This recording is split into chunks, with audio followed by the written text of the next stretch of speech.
أهلا وسهلا بكم بالفيديو الثاني من سلسلة الفيديوهات التعريفية بالانتخابات. الفيديو الثاني معنا حنكون فيه بشرح مصطلحات سياسية أساسية ومفاهيم عامة. فالناشط باباك بهذا الحوار حيستعرض لنا الأحزاب النشطة في فلاندرز في بلجيكا، حيستعرض بشكل عام شو الفرق بين احزاب اليمين واحزاب اليسار. لما نقول هذا الحزب يميني وهذا الحزب يساري، او هذا الحزب سياساته يمينيه في مجال الاقتصاد او سياساته يساريه في مجال الرعايه الاجتماعيه، كيف يعني؟ فالناشط باباك حيستعرض هي الامور، حيشرح لنا اياها بالحوار التالي. وفي نهايه الفيديو حنشوف كل حزب من الاحزاب النشطه في فلاندرز اين يقع على الخريطه السياسيه في بلجيكا. هل هو حزب يميني؟ هل هو حزب يساري؟ أم هل هو حزب وسط أو يغلب على اليمينية أو يغلب على اليساري؟ خليكم معنا بالفيديو الثاني لنشوف الحوار مع الناشط باب.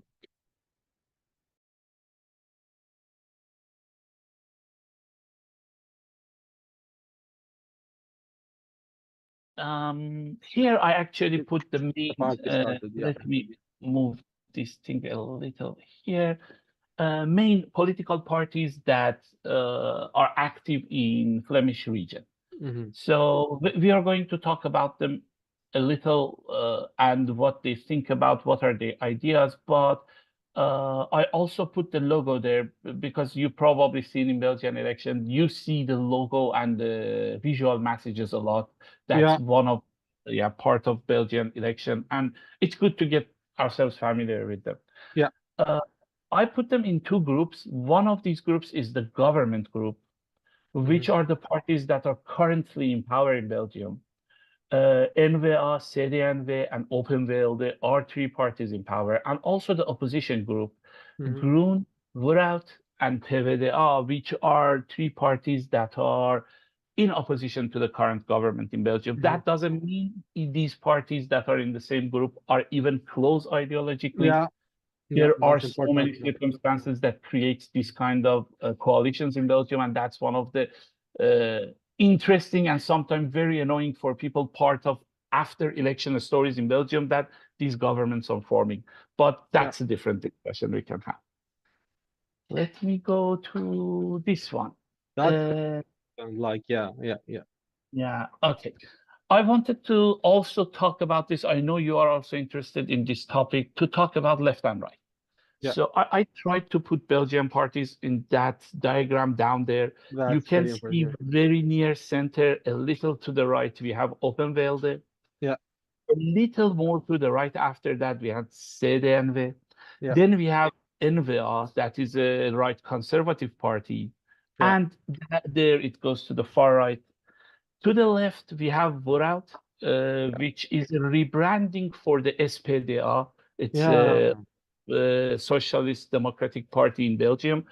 And we have Greens, and PvdA to the far left of that diagram. Without going into historical discussions and very theoretical stuff, just in the Belgian context, let's see what's the difference between left and right. So left parties usually believe in social welfare. So they like to provide for people that for any reason cannot earn enough to have a good living. They want to always provide for that and give them a safety net also. So the social houses, social tariffs. I don't know if you are aware of these things. So this is what actually the socialists will actually try to focus on. Try to focus, and usually they try to I'm trying to avoid all the judgment calls, say good or bad. So these doesn't mean that I'm liking these ideas or I'm against them, but they try to make it better and bigger and accessible for everyone, for social welfare. About taxation, these parties, usually the left-wing parties, are staying for more taxes. Obviously, to bring more social welfare for people, you need more money. And usually this taxation goes to the worker class, to the top of also the very rich people. They have to pay for it. And that makes difference between these left parties. Where do they want to tax out of? But that's generally their ideas. Workers' rights. I cannot say right parties do not believe in worker rights in Europe, but worker right for left parties, especially in Belgium, is one of their top agendas always. Yeah. Yeah. Something like, we have 7.6 Hours per week and hour day. in a day to work, or very precise law and regulations about when you get sick, how do you deal with that, or how many sick days a year you have, and all of that. These are things that usually left parties put in place. Environmental protection, we know very well, everybody thinks about it, but again, left parties put it always on their Sure. top agenda. Gender equality, relatively, actually, it's an old topic, but relatively more important recently. So Yes. it's on top agenda of these parties also. Immigration and multiculturalism, something that these parties care deeply about, and some of them have their whole platform around it. Yeah. These parties are also anti-austerity. This is an important one. Because of things that happened in recent years, especially the pandemic and the war in Ukraine, there is a problem with government in Europe to fix a good budget and run the country. So they don't have enough money. They have a lot of debt. Somehow they need to fix that. The way of fixing that is obviously taxation. But if taxation make people suffer, like they have to work longer till they are retired, or things like lower quality of health and lower quality of education, that's called austerity. Some governments do that to make Money. their budget more balanced. Left parties are usually against that. They don't want austerity policies. Also, they support for unions in Belgium, and we know it very well. It's in Belgium, very famous. Union have the power to bring the whole country to a halt for the workers' rights, and they are powerful organizations. Left parties very much support unions in Belgium, and also public services. Left parties care about public transport, about libraries, about theaters, about all the stuff that are in public sphere, and government is paying for it. Also for community programs, for community get-together, things like that. In the other hand, right parties, they usually follow fiscal conservatism. So they want government to take as much as possible money out of people and spend as much as possible money on people, so people can decide what to do with their own money. That's the original definition of fiscal conservatism. Because of that, they are in favor of lowering taxes usually. Also, one of the things on top of their agenda is always law and order, more power to the police, to the security agencies, and things like that. That's usually promoted by the right parties. They are also promoters of the traditional values in the society.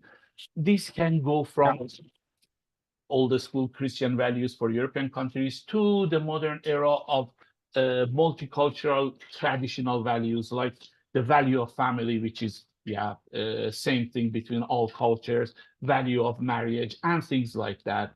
As opposed to modern forms of it, again, no judgment. This is just what is the general idea of right. Individual responsibility. This is as opposed to the welfare story. So they obviously, when right is not a big promoter of welfare, they need to come up with the idea and promote something. They think people should be responsible more. So there are safety nets, but you should get there when you are absolutely have to. Other than that, you have to make your own earning or something like that. You gotta figure out yourself. Be depend on yourself. Don't fall a lot on the government help or this.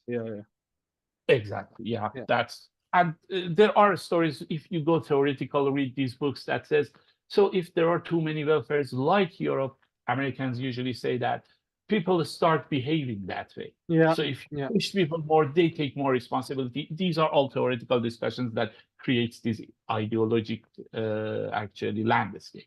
To map it to what we understand, like for example, recently some right parties were asking like to cut the benefits for people coming from Ukraine after 2 or 3 years maximum, so they go and find work. Even for they try to pin it like 1 year maximum for any newcomer, get some help from the government, then it must stop. So they should go and work. This is what we are talking about, right? Exactly. Okay. That's a very, very recent topic. Right today, you can go and find a tweet about it on Twitter and exactly think about that. That's true. That's completely true.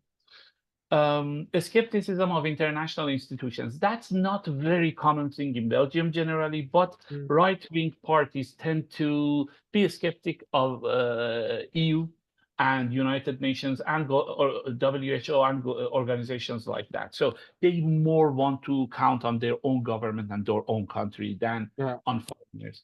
They also, this cultural assimilation may sound scary, but again, it's with no judgment there. They also are promoters of cultural assimilation as opposed to the open and integration. So they believe immigrant communities should adopt as much as possible the local values and tradition and cultures and become very similar to the host societies. So that's also an idea that you can find on the right. Traditional gender roles, again, we talked about it. This is probably the same as traditional values story. Deregulation and privatization, also another idea in the right. Usually the regulation is to cut the regulations that are unnecessary. These regulations are usually for public safety, health, and things like that, but you can always find something between them, as right says, that is not necessary, and it's just making more costs and overhead for people. So let's cut them and make businesses more agile and they can earn more, and so more people can get earnings from working in these businesses, and that will help society grow more.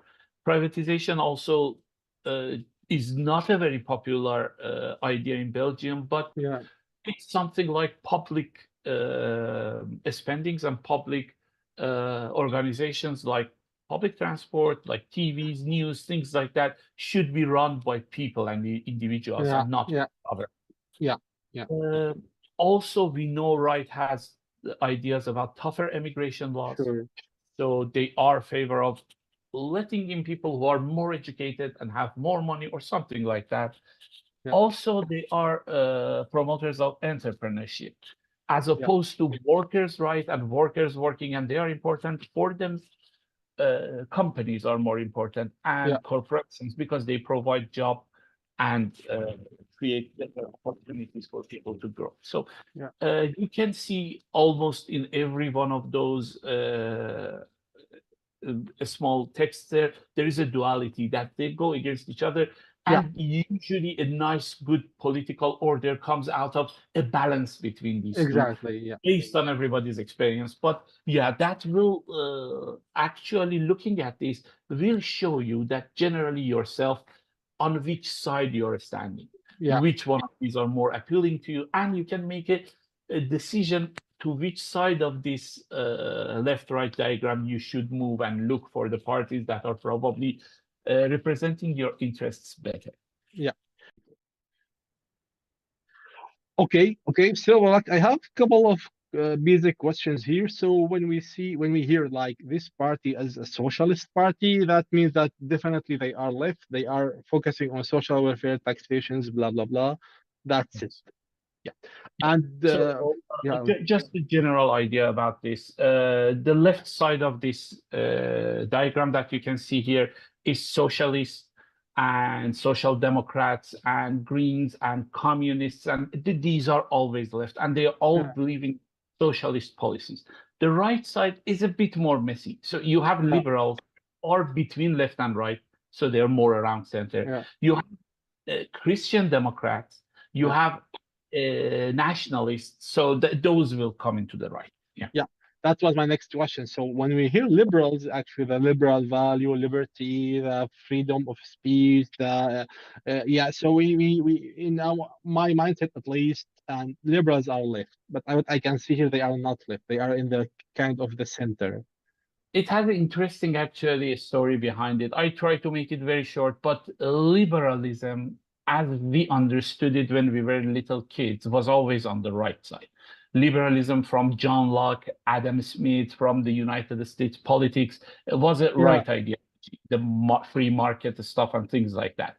But as we came along this century to the recent times, liberal word started to mean more toward the left understanding of the politics. Liberalism meant more rights for people, and it had those meanings, but those meanings become more powerful. So the social part of liberalism took over and made it an almost centrist left ideology. But to differentiate, when we say liberal, we mean exactly what you meant, around center, to the left, to the right, but there. But when we say classical liberalism, we are talking about a right That's ideology. very important note. Yeah. Okay, I think no more question on this part. Okay.